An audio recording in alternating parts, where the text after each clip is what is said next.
Yan, hello everyone. Ayan, at pagluluto naman tayo ngayon ng ating tanghalian.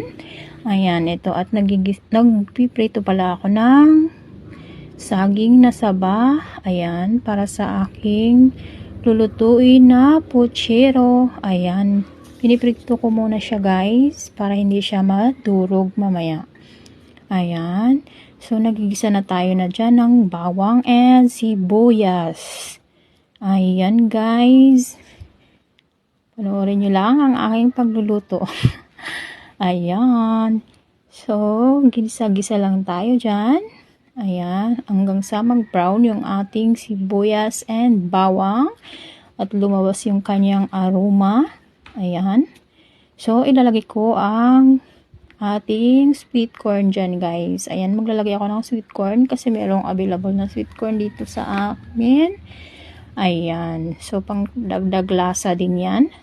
Ayan, so nilagay ko na yung aking pork na pinakuluan ko na kanina guys. Ayan, pinalambot ko na siya para magiging madali ang buhay. Ayan, ayan, ganyan ako magluto. Pakukuluan ko muna yung aking mga pork or ano dyan para magiging mabilis. Naglagay ako dyan ng paminta and pork cubes.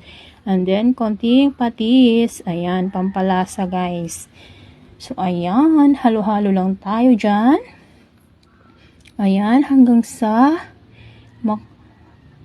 halo na lahat ang ingredients at maglagay ako ng tomato sauce. So, puchero yan, kaya merong tomato sauce. Ayan guys, ganyan lang. So, isisingit natin ang ating pagluluto. Nag-add ako ng sugar, 2 kutsara, I think, 2 kutsara na sugar. So, pampadagdag lasa para manamis-tamis yung ating puchero. And then, halo-halo hanggang sa maluto ang ating corn. Ayan, so luto na yung ating corn. Ilalagay na natin ang ating ilalagay ko na yung aking saging dyan guys na aking naprito na kanina. Ayan. So ayan yung ating saba na saging. Loaded talaga ang saging kasi yan ang gusto ko sa puchero is saging guys. Kahit hindi na tayo mag-rice, basta merong saging and corn. Ayan. So ayan, meron tayong repolyo and pichay. Ayan guys, yung ating na-over sa gulay guys.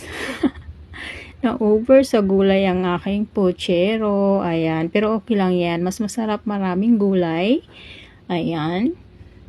So ayan guys, malapit nang maluto ang ating puchero. Ayan, halo-halo lang natin. Ayan guys. Oh, ganyan lang ako magluto ng puchero. Minamadali. Minamadali. Ayan. Ayan tayong mga nanay. Isisingit natin ang ating gagawin para matapos ang lahat. Ayan. So, ayan. Magluto. Malapit na siya guys. Ayan. Konting kulo na lang. And then, ganyan. Oh.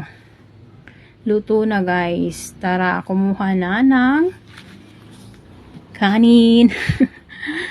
Actually, hindi na ako magkakanin dito dahil marami akong gulay and saging. Meron pang corn. Kaya, ayan. Solved na kahit walang rice. O, diba?